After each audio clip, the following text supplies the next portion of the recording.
Councillors, I'll declare the meeting open and I'll call for apologies and leaves of absence. There is no apologies, so there will be no requirement to go there. Item 2 on the agenda is community consultation.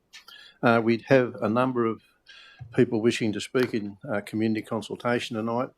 I'm going to say to those that are coming up to speak, because there is a number of you and there's 5 listed here, I'm going to ask you to stick to your 3 minutes if you would, please. For a timely report. So I'll call first on Ross Freestone.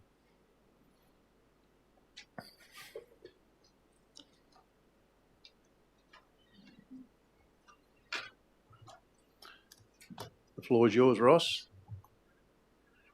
Well, what you'll be able to do, this is only short, so the next person's going to get some more credit if they get a long one. Mr Mayor, fellow councillors and associated staff, I represent Crestic Proprietary Limited, 40-year owners of 36 hectares of land enveloped by ALEC, Rodeo Drive, Bergman's Lane and the proposed Arcadia East development. Recently, Tamworth Regional Council was made aware of our interest in the development of this asset and the respective plan of a self-contained retirement village complemented with a rehabilitation hospital and supported infrastructure. Regrettably, this vision was not compatible with Council's future purpose of the said area, and consequently support cannot be provided by them for its construction. Proposed expansion of ALEC has been indicated to us from an internal source in expanding its interests, positioning Crestic Proprietary Limited under that review. Crestic Proprietary Limited expresses its concern for Tamworth Regional Council to seriously consider road structure integration at the adjoinement of the subject land and the Arcadia East development boundary, irrespective of what Destiny ensures with our company's interest. The primary purpose of this raising is to alleviate a landlocked situation and the prevention of emergency service access in the related future. Thank you. Thanks, Mr Freestone.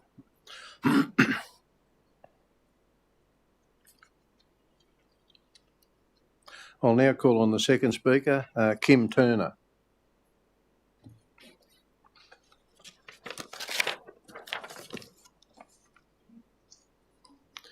Kim, just please state the item you're speaking to. 7.1 and 7.2 of the business papers. So good evening, Mayor, councillors, General Manager, staff, ladies and gentlemen. I speak on behalf of Bergman's Lane Action Group and my own family.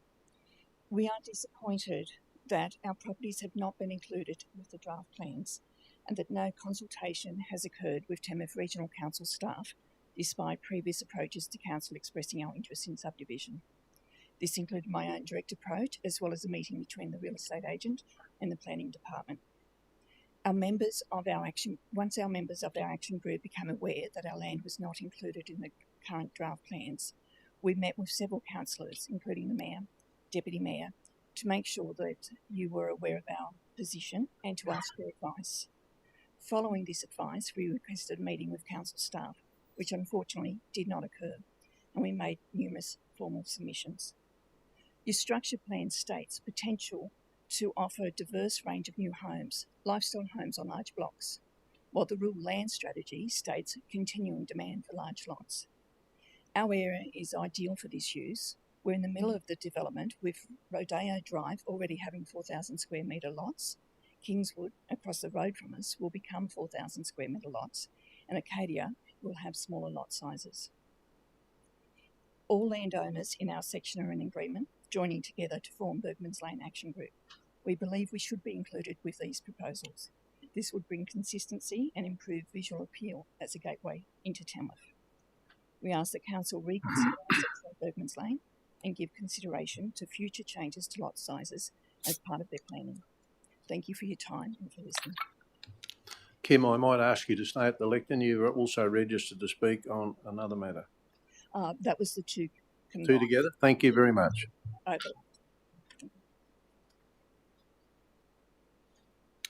I'll now call on a Mr Matt Clarkson. please come to the podium and speak. Just to identify the item that you're wishing to speak to. Thank you, Mayor, councillors and staff.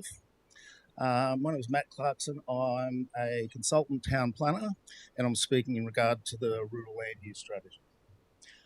I'm speaking specifically to request reinstatement of Atunga Area 7 to the rural land use strategy, which was included in the public exhibition of the strategy and has now been removed. As far as I can tell, it appears that Area 7 has been removed from the strategy based on not being supported by the DPI, whose stated reason was the fragmentation of viable farm land. I put forward that its inclusion remains valid as none of the identified holdings in the target area are of sufficient size for viable extensive agriculture.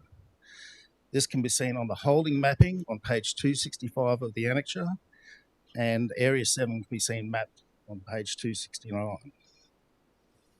I've made a submission in support of the original strategy following discussions over about 18 months with Tamworth strategic planners who are supportive of the proposal. My client's very disappointed that Atunga has now been excluded from consideration.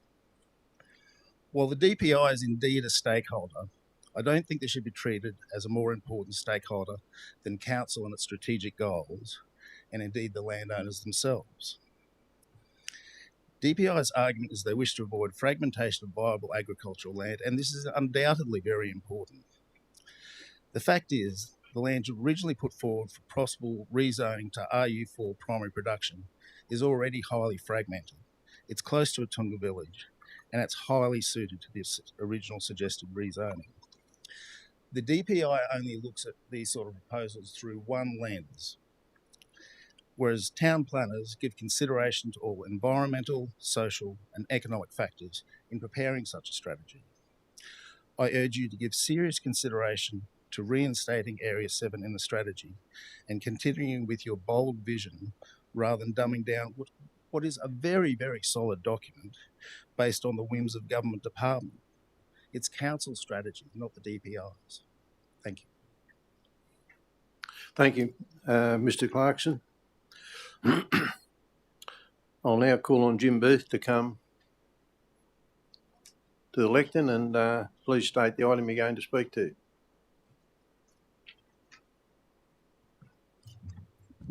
Thank you, Mr. Mayor. Councillors, too much microphone time. Item 7.1, structure plans. But before I start, I would like to praise Council for retaining this option for ratepayers and residents to be able to speak to the public, to the Council. Long may this Council retain that. In regard to the Kittingal Residential Growth Precinct, we support the recommendation. This is my brother's property, but he lives in France, so it's a bit far to travel. We do propose further development, but are concerned at some challenges in planning and timelines, especially for sewer waste. Given the recent growth of Kittingal and the 5-year time spans quoted in the business papers before you, before any development can take place, the fact that sewer planning is only in the very early stages would not seem to align with Blueprints 1 and 2 for population growth planning. Kittingal will run out of new residential land in that 5-year time period. And that is demonstrated by the growth of Barber Street, Reginald Drive, Cliffdale Place, the extension of Garden Street, and the creation of Wattle Street, all selling out and having houses on those in recent years. Perhaps more resources may be needed for the water and waste planning teams to be able to come up to speed with this work, and we hope that that may be able to take place. We also note that we have paid some $3,400 and have an invoice for another $10,200 for the consultant. We're happy to pay that. That's half of the amount paid. Ratepayers, of course, covering the remainder of it. But unfortunately, if we have to wait 5 years for any sewerage planning and works to be taken, then we'll have to essentially sit on the shelf for about the next 5 years. It's a bit like saying that Council and our family have put up $27,000 to the consultant. It's like buying a nice new car in a nice colour, but there's no work been done on the exhaust. So we're hoping that there can be a resolution to this time frame. Thank you for your time and happy Christmas all. Thank you, Jim.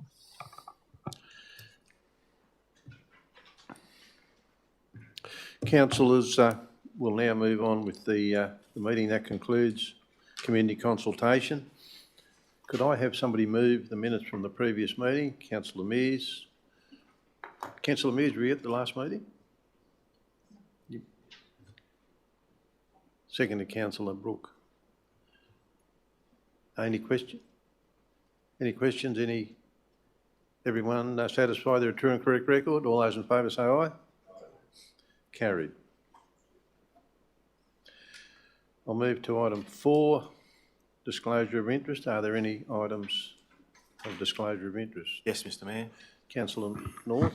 I'd just like it noted with regard to item 7.1, I have a significant but non-pecuniary interest in that I have a land holding within one of the structure plans, the Tamworth Sporting Precinct, and I remove myself for the room for the debate. Thank you. Any other items? Councillor Impey. Thanks, Mr Mayor. Just very minor non-pecuniary, non-significant interests in items 9.1 and 12.3. 9.1 in that my mother-in-law is one of the nominated people in the Precinct Advisory Committee lists, and 12.3, one of the organisations mentioned in the report is an organisation I work quite closely with in terms of supporting with their staffing needs. But I will remain in the chamber, the non-significant, non-pecuniary interests. Thank you. We'll move on to item 5, Merrill Minute. There is... Sorry, Mr Mayor. Sorry. Oh, Councillor Brooke.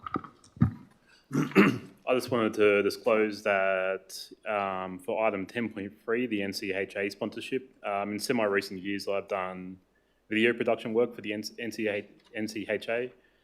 This was done when I was employed by a contractor of theirs, but that was a previous role, and I no longer work for that contractor. So I believe this to be a non-pecuniary, less than significant interest, and I'll opt to stay in the room. Thank you. Councillor Sharpen.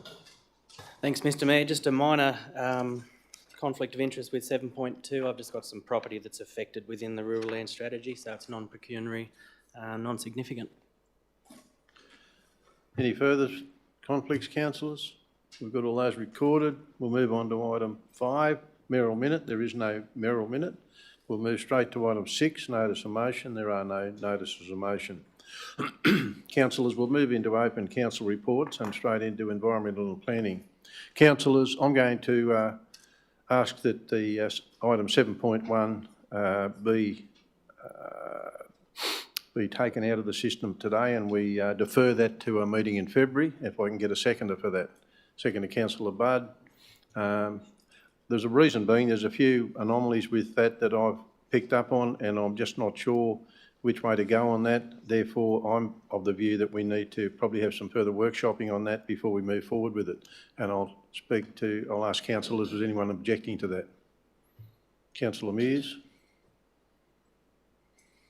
Yeah, thanks, Mr Mayor. Not so much objecting, but yeah, I'd like to know the reasons why there is the necessity to defer it and what items on there are going to be discussed at further length. The document is been in construction for quite some time. I've got a lot of experts working on that, and it's now been presented, and I personally don't see a need to defer it any longer. Thanks, Councillor Mears. There is a number of issues that I would like to have further workshops on myself, and I do believe there are other councillors asking questions of a similar nature. So anyone else wish to speak in favour of my recommendation that we defer that? Councillor Budd. Thank you, Mr Mayor. There are some anomalies, as you've said, and even tonight we heard from members of the public who raised further anomalies in relation to 7.1. I think it's unfair to make a decision based on anomalies not clarified, and I really do suggest that we defer this matter so that they can be clear, and when council does make a decision, we're in no urgency for this. When council does make a decision, it can be a true and accurate one. Thank you. Councillor Mears, can you turn your... Any further comments, councillors? Councillor Rodder. Thank you, Mr Mayor. More a question following on from Councillor Mears. I'm happy to defer it. I just would like to know within the realm of that recommendation what the anomalies are and the issues are with it. Can we be a bit more specific, so, particularly for us and particularly for the residents? Councillor Rodder, I think there's numerous items, and I don't particularly want to go through all those items here tonight because I might miss one or two. But I think the fact is that there are numerous items that have raised some questions, and have raised some questions with a couple of councillors, and have raised, and I have had some questions raised with me from members of the community, and therefore I've made a call to defer the matter to February after some workshops, and I have a seconder, and I have a couple of people that spoke against it. But are there any other comments, councillors? Yeah, thanks, Mr. Mayor. I think we just need to look at it from a whole. It may only affect a few people, but we need to make sure that this document is going to bring us forward to where we want to be. So I'm going to support this being deferred for now. Thanks, councillors. Any further comments, councillors, before I put the item to the vote? I'll move that the matter be deferred, and all those in favour say aye. Aye. Those against? Have you got that? So Councillor Mears is against, the rest in favour. So we'll move on to item 7.2.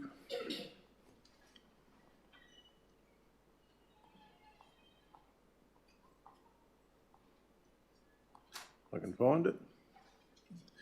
Could I have a mover and a seconder, please? For 7.2? Moved, Councillor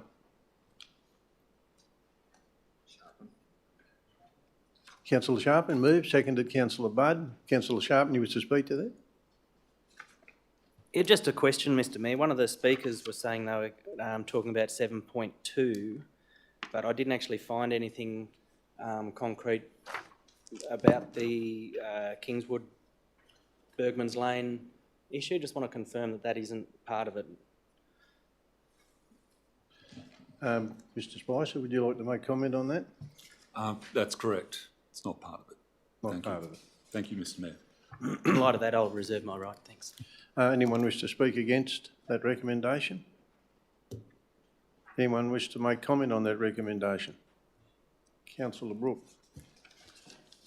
Thanks, Mr. Mayor. I'd actually like to move an amendment to the motion to add a third dot point in that we develop a biosecurity/biodiversity strategy based on the findings of the Tamworth Regional Biodiversity Baseline Study. And I've sent those words through the staff earlier to be of assistance. Have we got that written up on the board? Oh.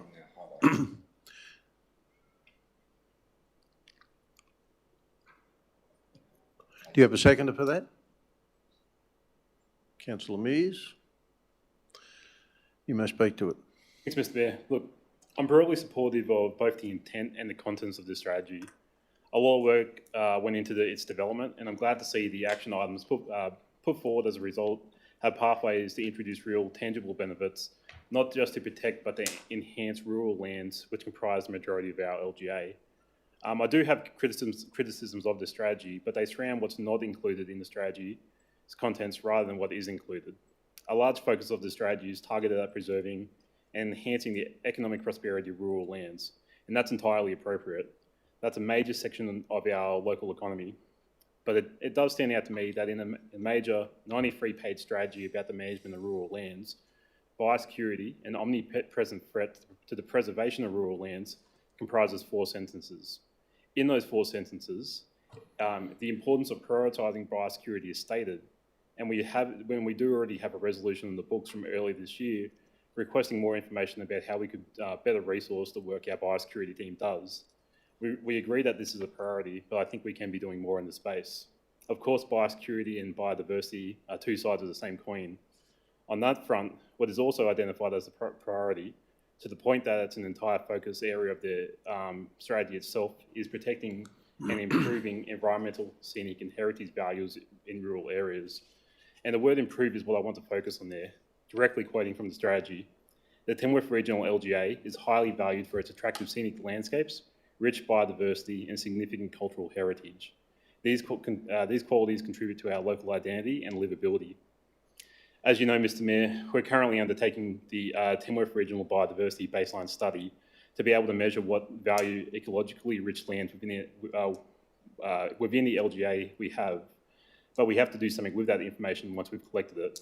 Focus Area 7 has an action item to update our LEP and DCP according to that study's findings, which I wholeheartedly support. But again, I think we could do more and should do more. Let's get the baseline from the baseline study, but I think we should also develop a strategy to not just preserve, but to enhance lands of high environmental value and ecological diversity within our LGA that we talk about in this rural land strategy. I'll close this out by pointing out that in endorsing the rural land strategy, we are already committing to develop 2 other strategies, a temporary workforce accommodation strategy and a scenic landscape strategy that are included as action items as they directly relate to rural lands. I think that is more than enough of a case to add a third to that.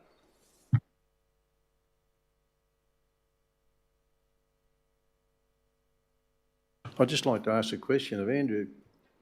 If you want to make comment on that, because I think the other councillors and myself included are sort of a little bit wondrous there. Thank you, Mr. Mayor. I think the idea from Councillor Brooke is actually fine. I think that's a good idea. It makes a lot of sense to follow on from the work that's occurring in water and waste in company with livable communities at the moment, with the study you're talking about.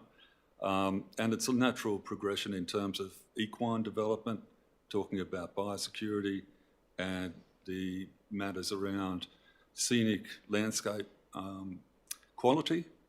Obviously, then the physical aspects of those are intertwined, and it makes sense to keep going with that. Thank you. Council, does anyone wish to speak against that recommendation? Councillor North. Just wanted to make comment on it actually, rather than speak against it. Overall, looking at it, it's a massive document, and I understand its intent, but I feel that in some ways it's too conservative, not ambitious enough for our development where we're going in the future.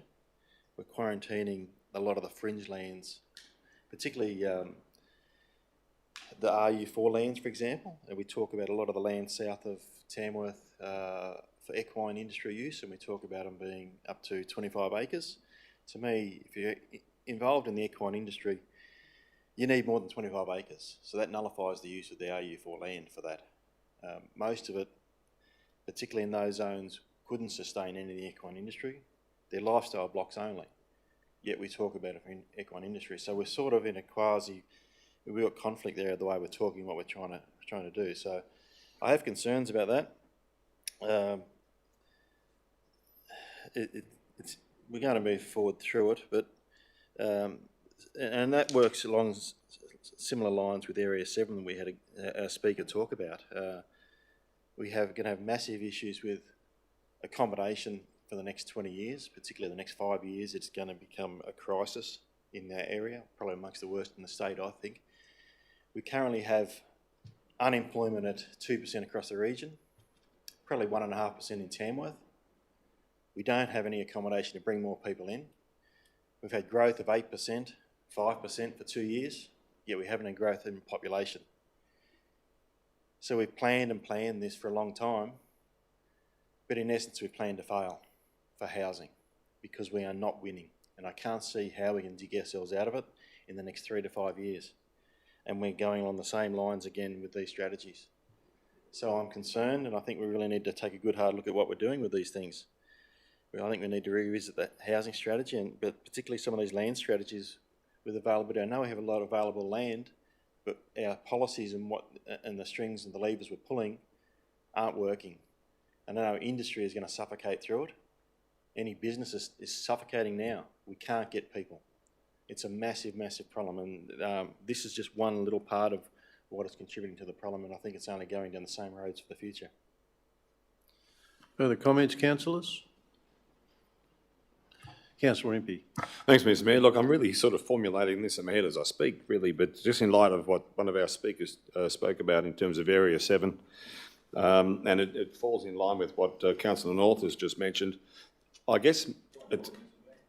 Beg your pardon?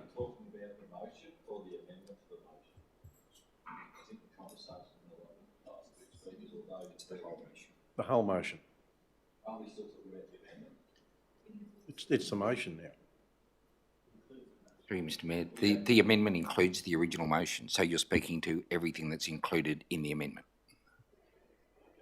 Councillor Impey. Thanks, Mr Mayor. And that is, does this I guess I have a question. Does this document allow us the flexibilities into the future, not really knowing where that future might be and what those land use needs might be, such as Area 7? We all appreciate and know that we want to keep the natural beauty of our region. We certainly don't want to change that. But in light of where the future needs might be, does this document as it stands tonight allow council and those in the community the flexibilities to make some subtle changes here and there as things change when they change? Mr Spicer, do you want to make a comment? Thank you, Mr Mayor. I feel there's been about 10 issues raised there. But yes, I mean, any given strategy is always prone to being updated, and it's probably wiser to do that more regularly rather than doing a full-blown process like we've had to do here. Further comments, councillors? There being no further comments, I'm going to make a comment, and I'm actually going to ask a question. With item 3 that you put in there, have you got any idea how much that might cost somebody to develop those two strategies? If I'm a farmer and I want to build a rural accommodation on a property, I'll tell you how much that's probably going to, I think in my head would probably cost about $10,000, because I've been talking to farmers about doing something similar to this and having developed not so much biosecurity strategies, but biodiversity strategies for some work they want to do with another building, and they're up for about 10 grand. So I'm just wanting to know, do you have an understanding of what that might cost if we implement that? I couldn't say that offhand, Mr Mayor, but like the other strategies that would be adopting to an action to develop, if we were to adopt this strategy as it currently is, I imagine that would be budgeted for into future years to account for that development of those strategies. Thank you. No further. Councillor Rodder. Thank you, Mr Mayor. Just in relation to biosecurity and biodiversity, I'm sure that, around our region there's plenty of landholders, farmers, primary producers that would value the importance of protecting their respective properties' biosecurity and biodiversity. And I think that this is probably a natural course to continue protecting that. I've been to plenty of, or near plenty of farmland, and there's signs on the gates saying do not enter, for these reasons. And I'm sure that overall that, whether it be primary production in terms of chook growing or whatever, there's restrictions on access for specific reasons. And I think that this is probably something that's going to really highlight that importance to our farming community. There is one thing that I think that our rural landholders would be a little disappointed about, and I hope that in the long term that it can be addressed, and that's secondary dwellings and the size of them and their location. It's good that they've got that opportunity, but for some families, a granny flat 100 metres from the original won't probably cut it. So I'd like to see that would be fixed, addressed into the future. Another concern that I did have in terms of focus area 1, does this, and this is more of a question, does this, will this strategy protect biophysical strategic agricultural land and prime agricultural land from incursions of alternative energy projects? You wish to answer that, Mr Spicer? Thank you, Mr Mayor. It's a pretty tough question, as a matter of fact. Whether it can protect it from renewable energy projects, I would say not in itself, no. It is one of these balancing acts, and there's pressure from both sides in terms of where they are located. And it is the reality that flat arable land suits solar farms, and that's the tension between the two that we need to work through as leaders of the region. Answer your question. Councillors, Councillor Sharpen. Yeah, just one comment, Mr. Mayor. I think the cost of these strategies are enormous. Just sitting here having this thrown in with the amendment. As an example, this one was, I think, $165,000.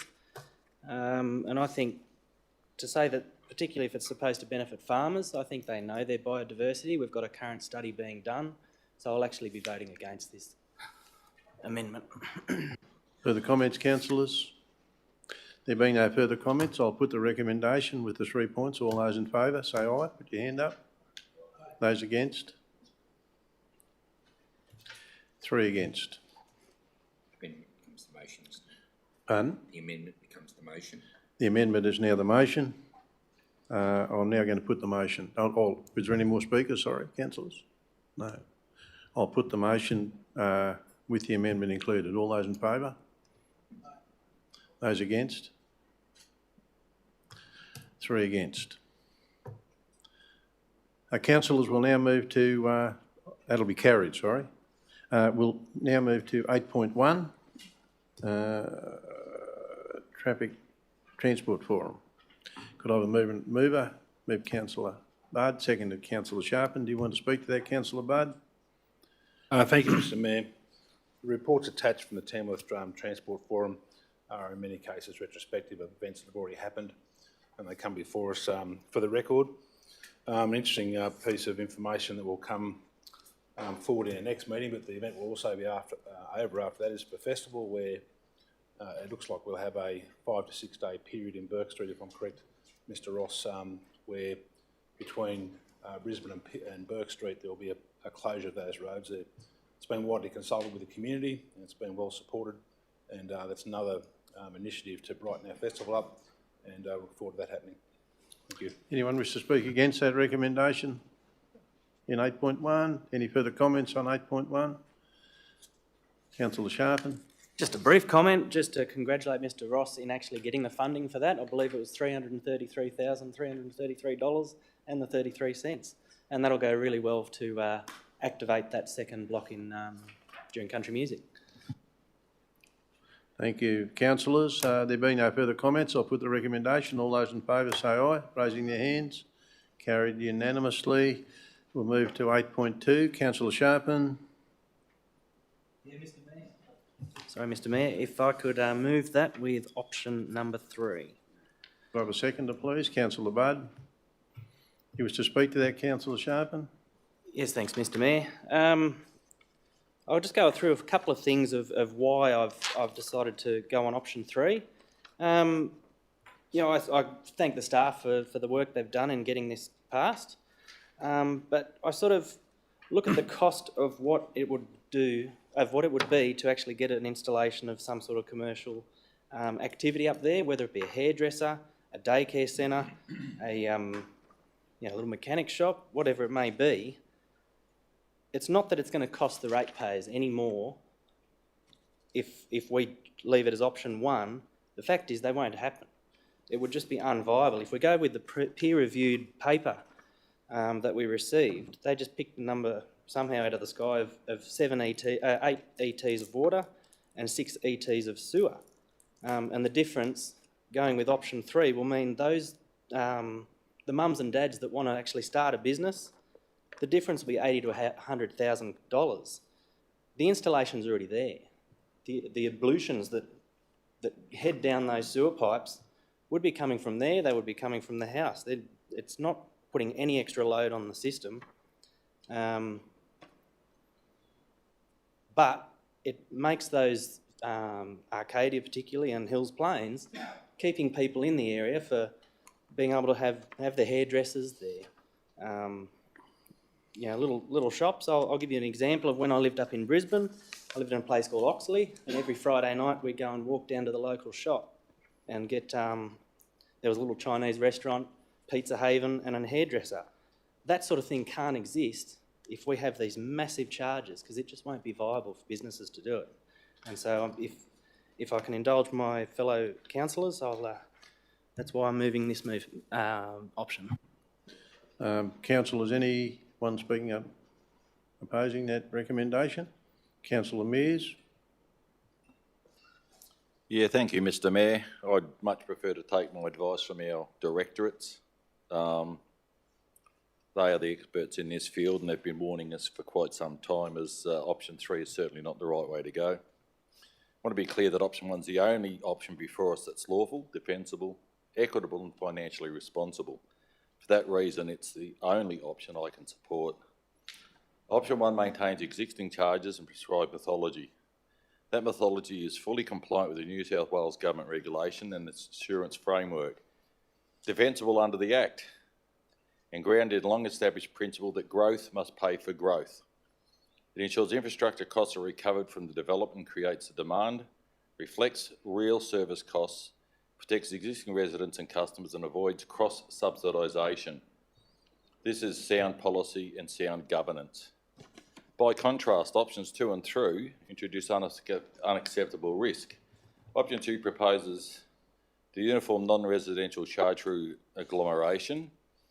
The guideline is clear. Agglomeration is contrary to the methodology's purpose. Averaging charges mask real cost differences, distorts development signals and leads to poor planning outcomes. It would also see the development in the Tamworth service area subsidising Hills Plains and Arcadia, despite materially different infrastructure costs, an equitable and legally risky outcome. Option 3 is worse and, in my view, indefensible. It sets the uniform charge at the lowest rate, resulting in a deliberate under-recovery in Hills Plains and Arcadia. The shortfall would become borne by ratepayers and all water and wastewater consumers. The peer review explicitly confirms this cross-subsidy and confirms the option is not in accordance with the prescribed methodology. It also creates inconsistent and equitable outcomes between residents and non-residential development. Colleagues, I must place this on the record. Option 1 is the only option fully compliant with the Act. Voting for option 2 and 3 means departing from expert advice, accepting under-recovery and cross-subsidisation, and knowingly exposing council and councillors to legal, financial and governance risk. When we consider our duty to act lawfully, fairly and in the public interest, the conclusion is unavoidable. Option 1 is the only option that discharges our obligation. I will be voting against options 2 and 3 and strongly support options 1, business as usual. Thank you, Mr Mayor. Any councillors wish to speak in favour? Councillor Bard.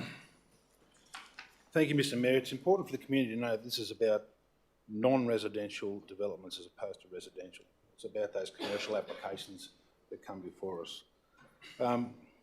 If you can imagine Arcadia with 2,500 homes, 2,300 homes, I think roughly in that figure, there's really no planning at this stage for non-residential locations. So you're looking at a massive amount of homes out there that won't have the amenity other than a massive subdivision of homes. So it's also part of our duty to promote developments of those types of mum and dad type businesses, the cafes, the hairdressers, the other various types of small businesses that really promote that community involvement and that community aspect and amenity.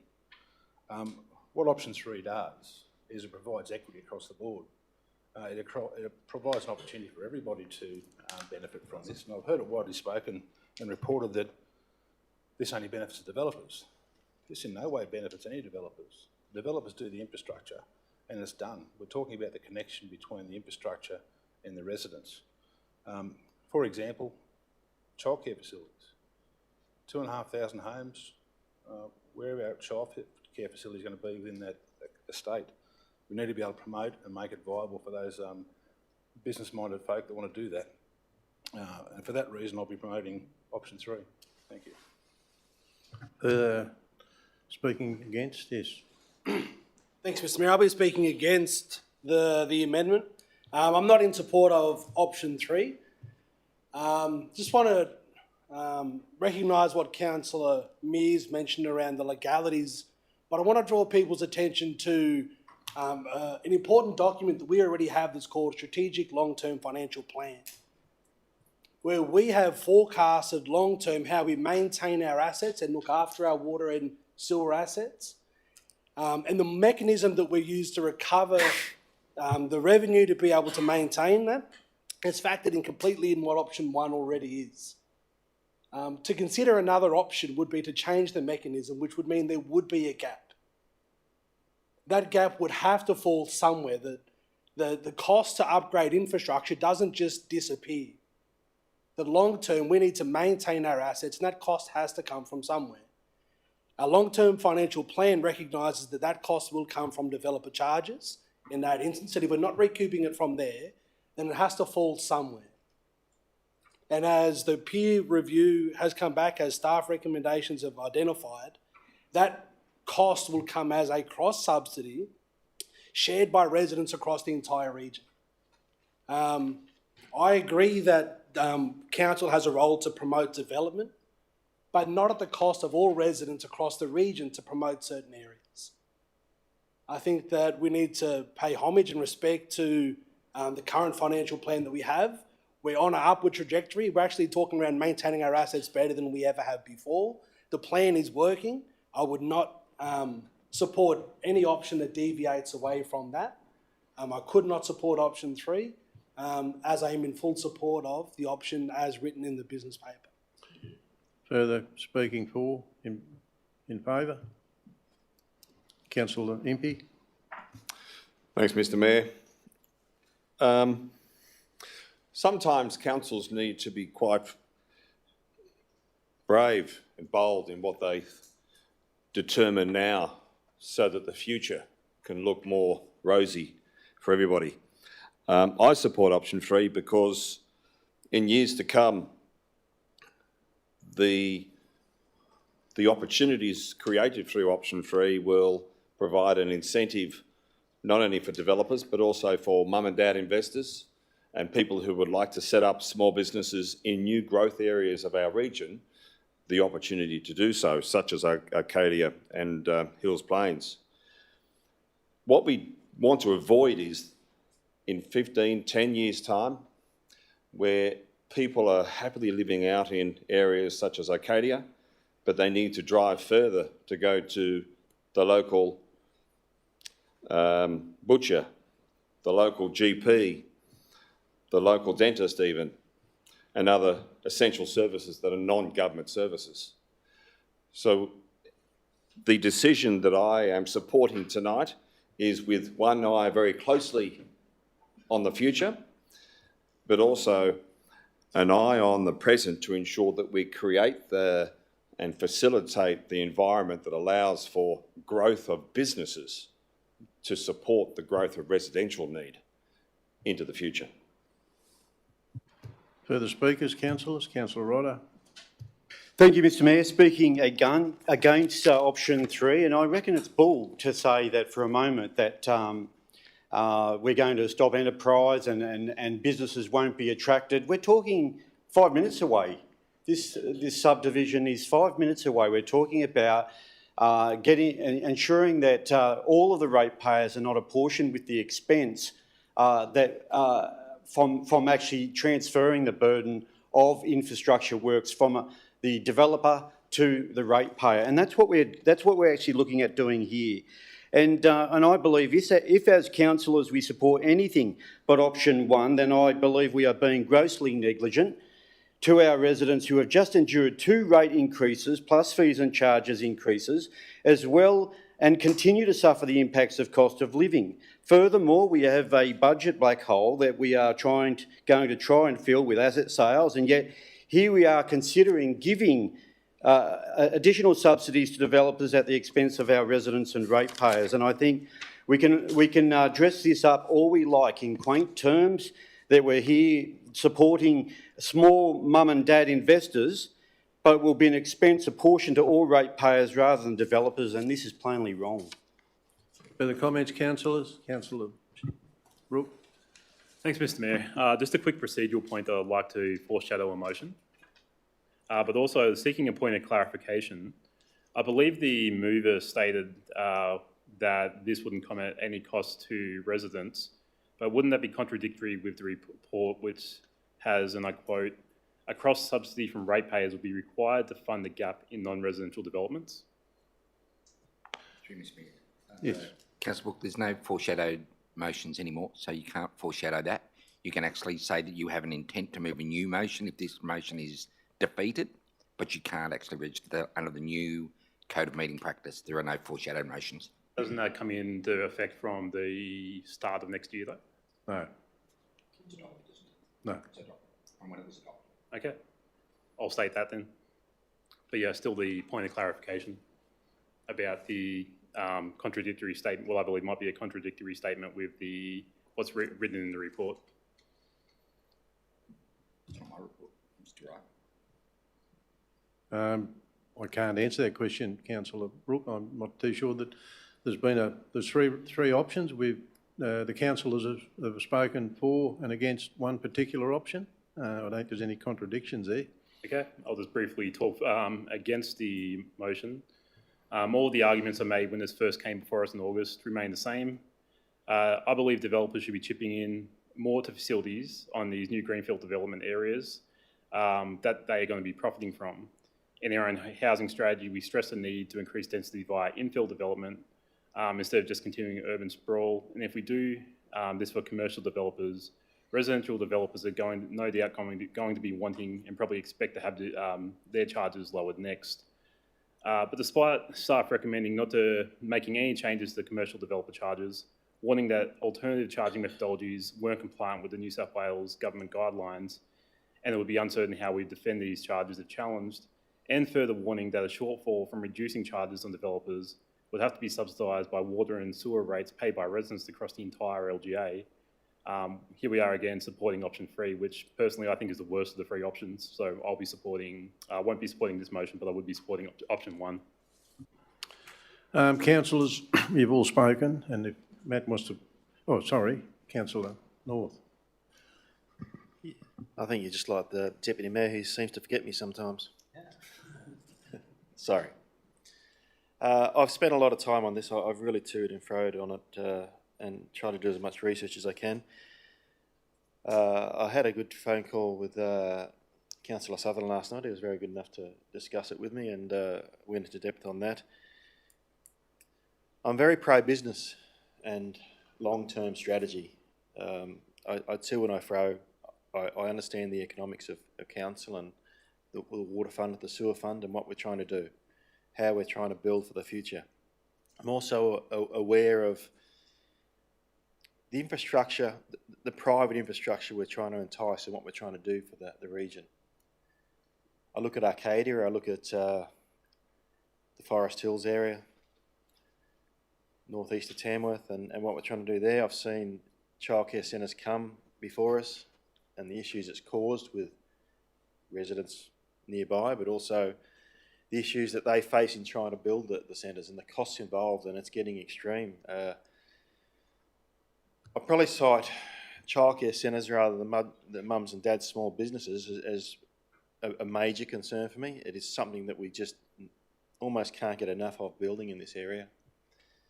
I have some colleagues in Sydney that I spoke to last night just to clarify some thoughts, and they were saying that they're actually looking at Inverell, for example, to build a childcare centre.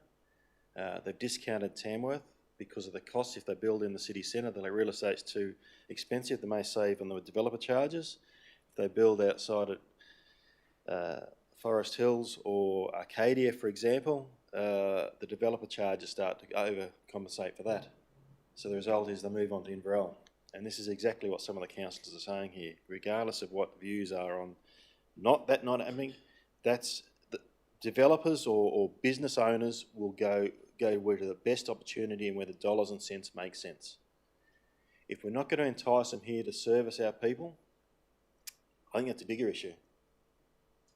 If we don't have the facilities, and that runs right through on support facilities for our families and our households, even if it becomes more expensive to build, the residents pay more then anyway. Either way, it's a tough one.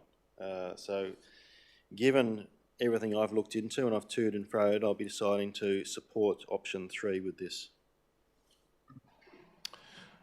All spoken by myself, Matt. Before you close, I'm going to say there has been quite a bit of misinformation floating about this is going to give money to the developers around the subdivisional developers. That's just not the case. They do their developments. It will be the businesses that want to set up business in whatever development it might be in whatever area of Tamworth. I do believe that they should be given an equal playing field, and I do believe that there should be postage stamp pricing for everything like that. We argue long and hard for postage stamp pricing across the state for our water, and we argue with some very good backing, but we really struggle with it. And Councillor Roddy, you're one of the ones that argues for postage stamp pricing across water, with water across. Hey? Absolutely. And this is no different. All we're saying here is we want a level platform and equality across the area of Tamworth for our businesses that want to set up, and I'll be certainly supporting the recommendation that's in front of us. Councillor Budd, do you want, Sharpen, do you want, no, everyone's spoken. No, I'm just going to ask you questions before you close up. Could you advise us if there has been any developers developing land out in that part of Tamworth, North Tamworth? Have they come to council, made appointments with council staff to request remission of those fees and charges? Councillor Roddy, you would have been on council at the time when, and I wasn't the mayor, there was a previous mayor that where businesses came to this council and asked for some help with those charges, and it was in relation to a childcare centre. So you'd be well aware, as I am, that did happen many years ago. A supplement, just speaking contemporary, not 10 years ago. Not in recent times. Councillor Sharpen. Question?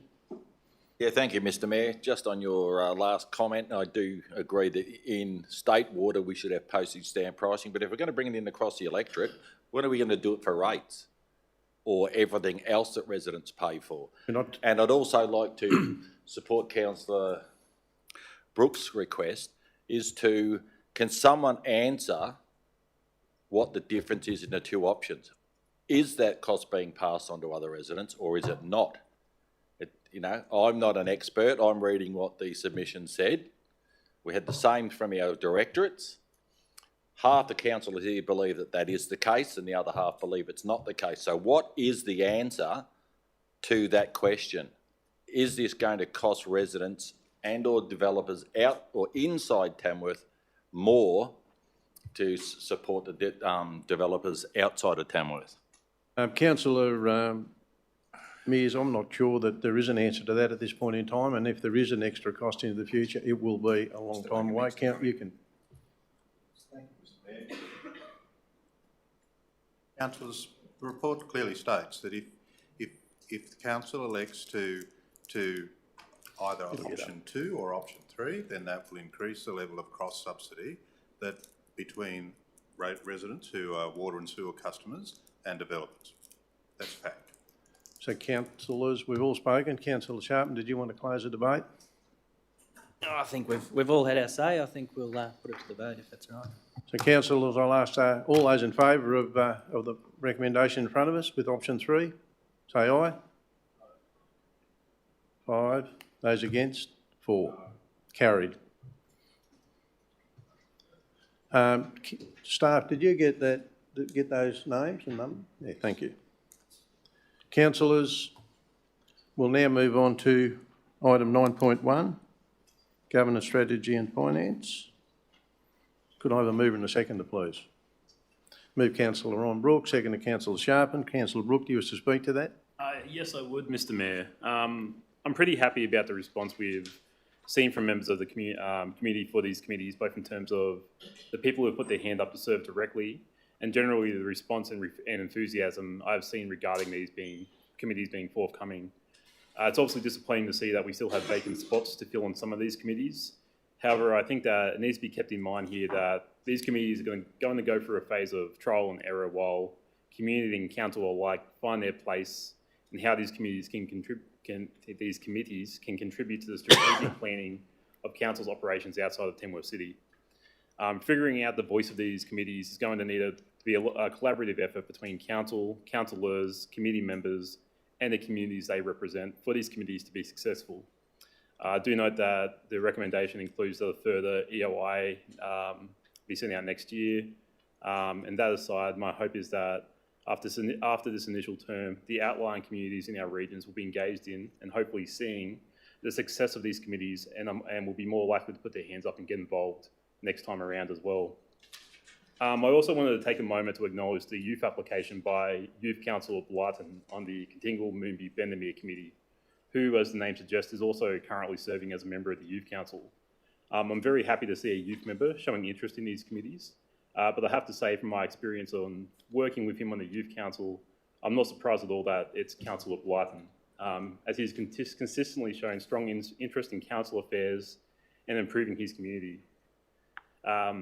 As I've said in the past, one of my more long-term goals I'd like to see of these committees is to see that members of these committees themselves being inspired to put their hand up and run for a spot on this council proper. And Mr. Mayor, as you are well aware, I currently hold the title of being the youngest ever member of this council, a record that I narrowly snagged off of Councillor Sutherland. And when Councillor Sutherland and I discussed that at the start of this term, we both agreed that that's a record that should be continually challenged and lowered. So with that in mind, I'd say keep an eye on Councillor Blyton, Mr. Mayor, because if we continue to see applicants like him, I reckon this place is in good hands going into the future. Anyone wishing to speak against the recommendation? Any further comments on the recommendation? Councillors, you're all aware who's allocated what areas? Councillor Mears, you were probably away at that time, so I guess someone's spoken to you about that. So councillors, no further comments? I'll put the recommendation. All those in favour, say aye. Carried unanimously. Councillors, will now go to item 9.2 on the annual operational plan, because I have a mover and a seconder. Move Councillor North, seconded Councillor Sutherland. Councillor North, you wish to speak to that? No, it's fine, thank you, Mr. Mayor. Anyone wish to speak against that recommendation? Any further comments on that recommendation? I'll put the recommendation. All those in favour say aye. Raising their hands, thank you. Carried unanimously.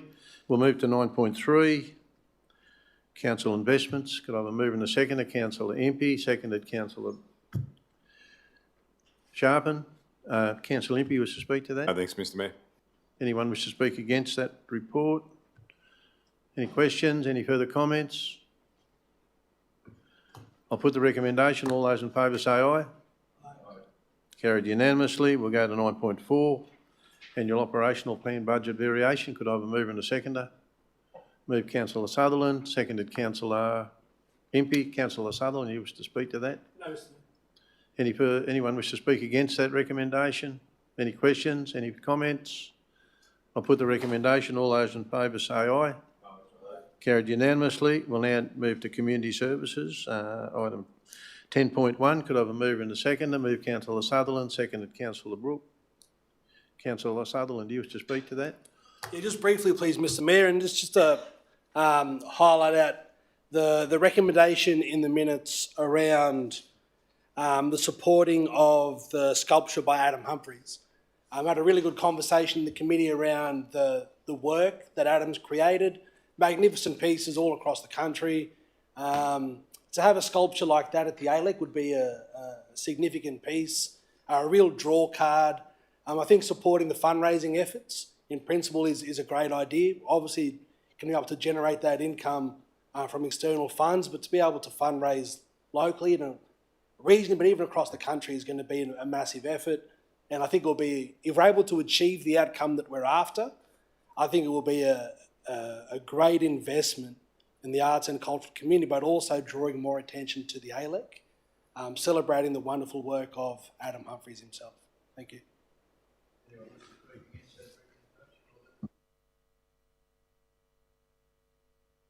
Thanks, Mr. Mayor. Just a couple of comments.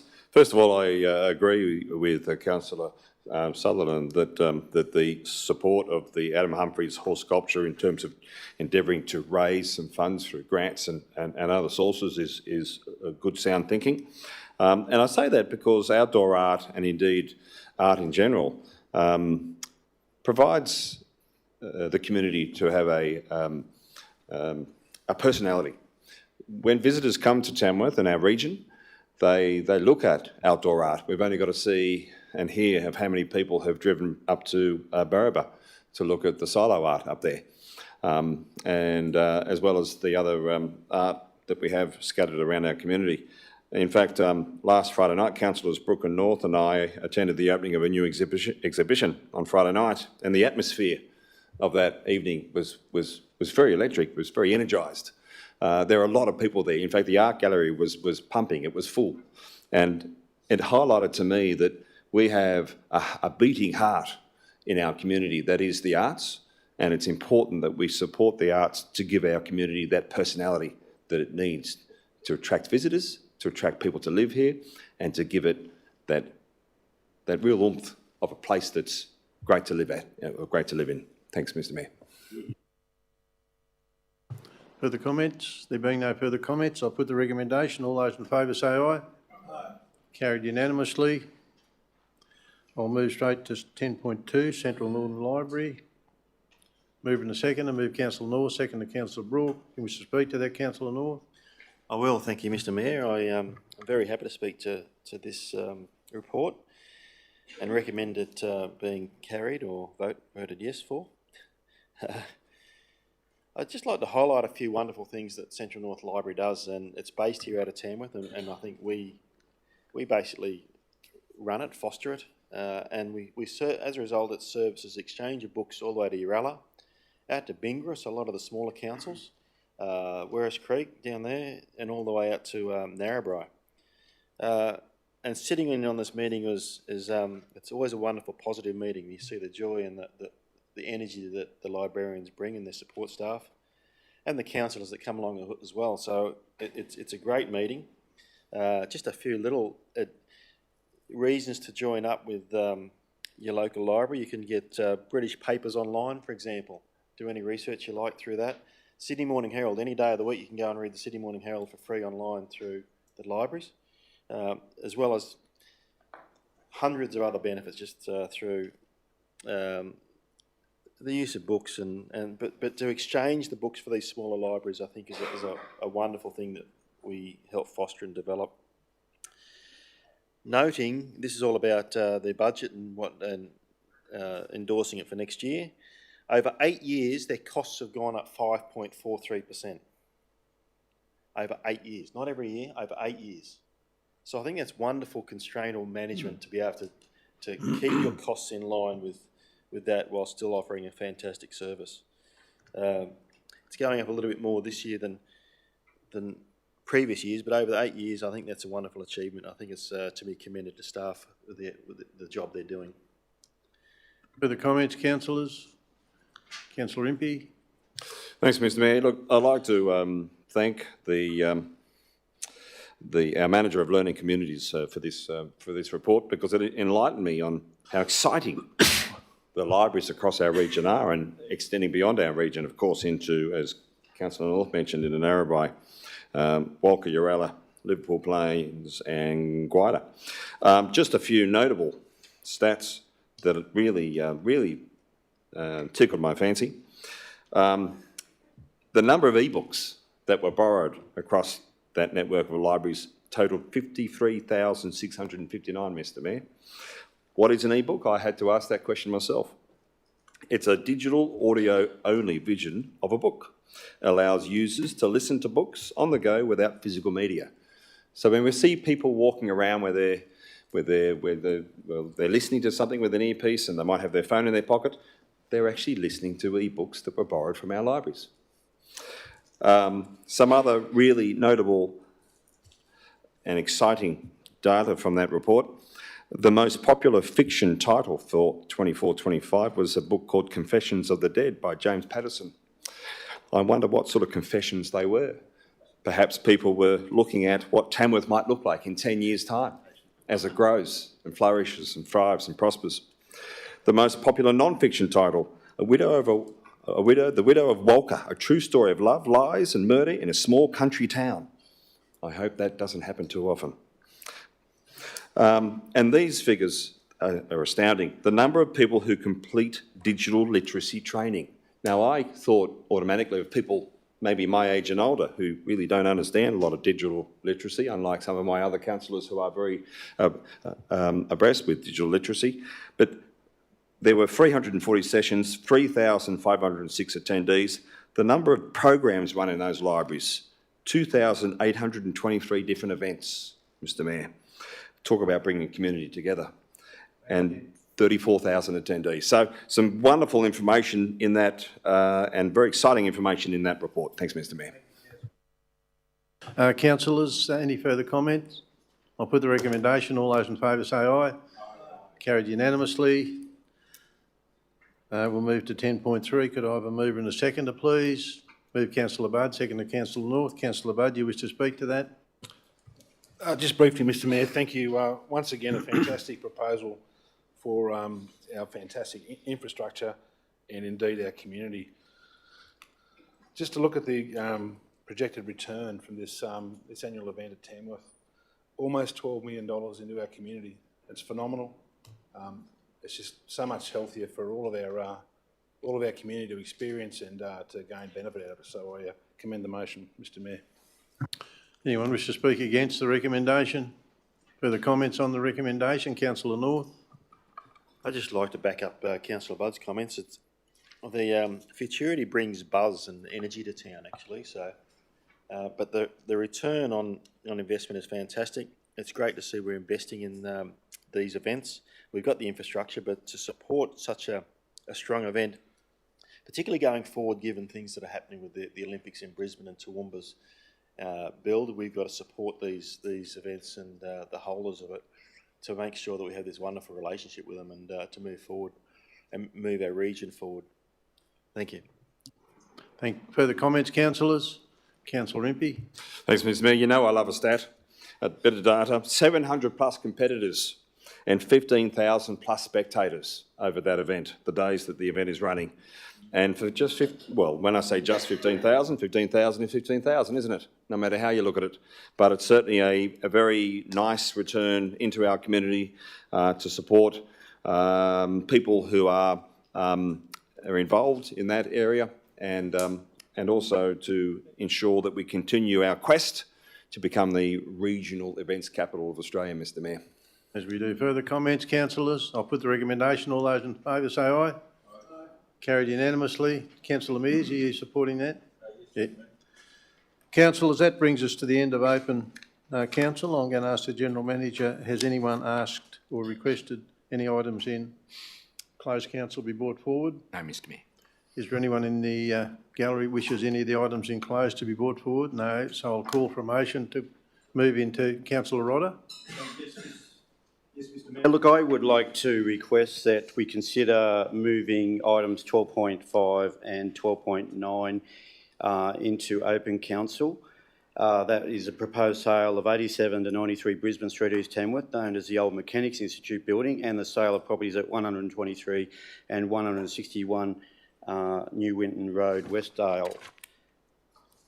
Councillor Rodder, I do believe I'm going to ask the General Manager for comment, but I think because of some financial figures involved in some of that stuff, that it needed to be enclosed, but I'll ask the General Manager to make comment.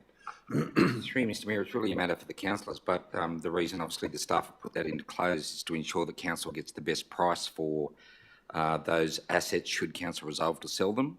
The reports disclose the valuations of the property, and that is not a good commercial decision to make when you're going to take it to the market. Councillor Rodder. Thank you, Mr Mayor. Look, I believe that the valuations could be redacted, but I'd like to just describe the reason why. In relation to the Mechanics Institute building, there has been no public consultation about the sale of this heritage item, and simply saying that it is surplus in the report as it does is not good enough justification to sell it. Because to a lot of people it is a valuable public asset and property owned by our residents. And just a few weeks ago, on the 27th of November 2025, in item 4.3.6, Council resolved to undertake a review of the general fund land and building assets to identify opportunities to activate and maximise utilisation of these assets with a view to taking advantage of commercial opportunities that will improve Council's discretionary investment holdings. You wanted to talk about bringing it forward into open council, and your reason was? All of those things. Because both those three parcels of land, I believe, are strategic, particularly the heritage building and also the blocks of land on New Winton Road. And I think we haven't gone through that process of that report that you indicated that we probably would have in terms of the land fund, and I believe that we should be discussing first of all, is it appropriate to sell it? Councillors, Councillor Rod has raised a point. The matters are in closed council for financial reasons as discussed by the General Manager, and I think the only way forward here is if we did have to do that, there'd be some redaction of some of that stuff, but I'm going to ask the councillors to vote, do you want that item to stay in closed council or not? So I'm going to say those in favour to stay in closed council. I've just called for a vote, Mr Mears, Councillor Mears. Those for it to favour to stay in closed council? 1, 2, 3, 4, 5, 6 councillors. Those against? Going into open? 3. 6-3 staff. So it will stay in closed council, Councillor Roy. So again, I'll call for a motion to move into closed council. Councillor Impey, second to Councillor Budd. All those in favour say aye. Aye.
Mr General Manager.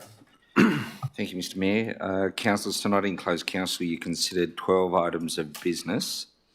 In relation to item 12.4, you modified the recommendation to exclude Guardian Property Services from the tender panel, and item 12.5 was deferred. For all other items, so that's 12.1 through 3 and 12.6 through 12.12, you adopted the recommendations as per the business paper. Well, notice